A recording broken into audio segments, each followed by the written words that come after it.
I've gone on sort of like the opposite journey in that I feel like I started off atheistic just the same way that I would reject any attempt to impose regulation or control on me for the purposes of domination. And but like, as I've gone through my own stuff with addiction and mental health or whatever it is, and like I know that you're very that, for example, afterlife is about legitimate grief as opposed to some kind of abstract idea of mental illness brought about by hormonal or neurological balance. But my own sense of despair, particularly looking at it from a perspective of mental health issues and addiction, is that there is an unaddressed yearning for a kind of oneness, togetherness, and like to your point earlier about Brent, indeed for love.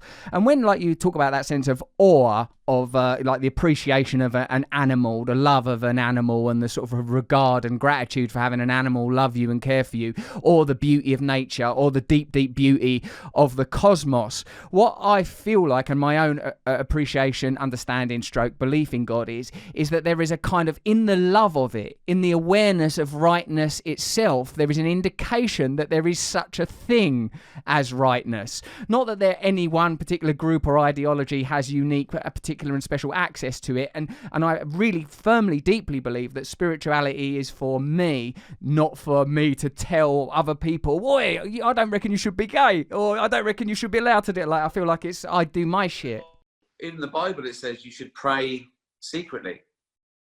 Wow. So, yeah.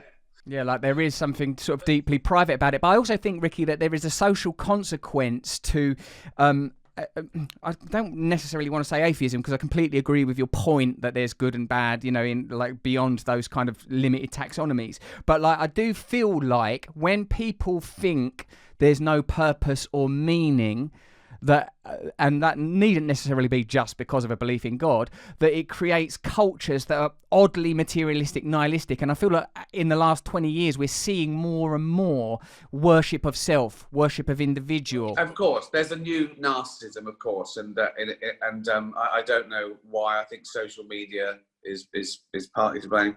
I think people being rewarded for bad behaviour is partly to blame. Magazines or TV or whatever. I did a speech in the Big Brother house as Andy Millman in Extras, and again, that was at the beginning of it, and now it's got worse. But couple of points. I do think there's people crave a oneness, even if we don't go about understanding about why we're here, because again, that's very human. We're inquisitive. We want to know why. We want the answer why, and some people don't accept. We don't know yet, but we're on the way. They go, no. Well, that's no. The God of the gaps. We understand that. Well, if you don't know how to explain it, God did it. Okay, well, it doesn't really solve anything. Even down to the, I put a joke in Afterlife where Kath's bothering me, and she says, where did it all come from? Someone from nothing. And I go, well, where did it all come from then? She goes, God made it. I go, okay, where did God come from? She went, he's always been around. I go, simple as that, innit? So, it doesn't answer the question, but I get it. And I think, apart from people wanting there to be some sort of divine justice, because that would be great. Good people would be rewarded and bad people would be punished. Brilliant. Okay, it doesn't work like that. You only have to look at, children in Africa being born with cancer, and we know that's not. We know mysterious ways isn't an explanation. Okay. That to me is someone who doesn't know the answer and says mysterious ways. But apart from that, you're right. We're seeking the answer. Why are we here? I think we think that, hold on, well, it's too good. It's too good to be chance. Everything's perfect. Well, it seems that way. It's like Douglas Adams' puddle, when it imagines this, I fit this hole perfectly. But I think you're right. We are scared and alone, and the idea of death is horrible. What, you'll never exist again? What was the point? And again, I talk about this in Afterlife 1, where I say, Kath's saying that if you think it's there's no heaven, why don't you kill yourself? And I say, so if you're watching a really good film, but it's going to end, you might as well just stop it. She went, no, because I can watch it again. And I say, I think that's the amazing thing about life. You can't watch it again. You know, one day you'll hug, you know, your mum for the last time. You'll smell your last flower. You'll eat your last meal. You won't know it's your last, but it will be your last. And so you've got to make the most of everything. And it is a terrifying prospect. It is like sad that we'll never exist again, I think. But it doesn't mean it's not true. You know, the bottom line is, I can't believe something I don't believe. And so how do I find meaning? Well, we are here. We are here. The chances of us being us, you being you and me being me, existing now, that sperm hitting that egg is 400 trillion to 1. You know, we're not special, but we are lucky. We do exist. It's incredible. And I think of it, it's like a holiday. We don't exist for 13.5 billion years.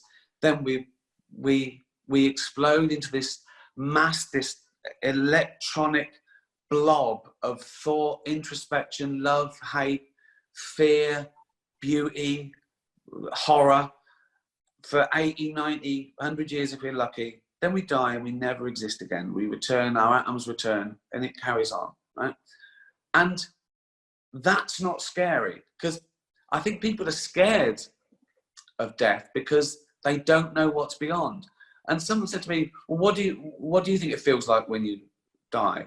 And I say, like the 13.5 billion years before I was born. And that was all right.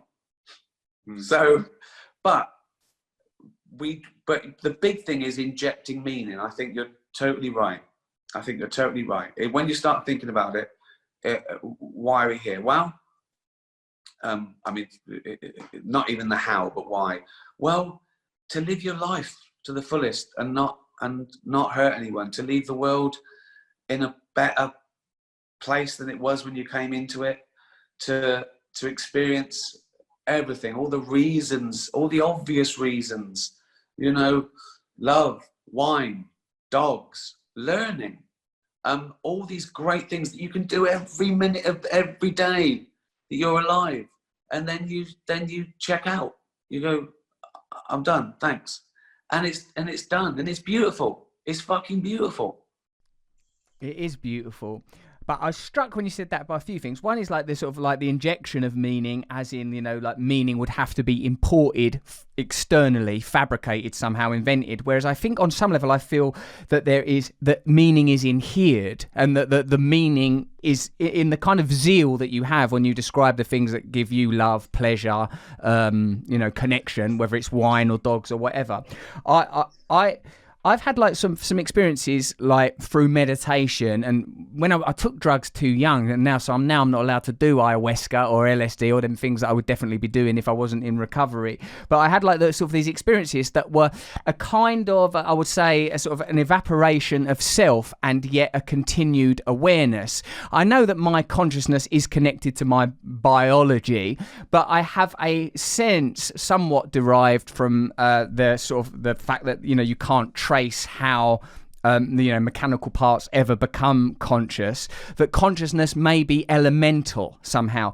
Now that doesn't point to a god in a traditional patriarchal or domineering sense, but it sort of points to an element that's very difficult to quantify, whether that's the deep intelligence of nature, the deep mathematics of biochemistry and biology, and the essential mystery of consciousness itself, you know, commonly referred to as the hard problem. And through these sort of individual experiences, whilst I've not had anything that you would call typically religious, Jesus emerging out of a tunnel, Ganesh lashing around, or any of that sort of stuff, what I've had is like it's highly bloody interpretive, because say there's this one breath thing I do. You breathe from the abdomen very aggressively, and then you sort of take a sharp inhale, and you're nearly, well, a medical man would say what you're doing there is hyperventilating and nearly passing out. But from the inside, what it feels like is bloody hell. For this moment, I'm aware and I am not me. What is this? What is this? Is there a possibility that my awareness, your awareness, the awareness of all animals, and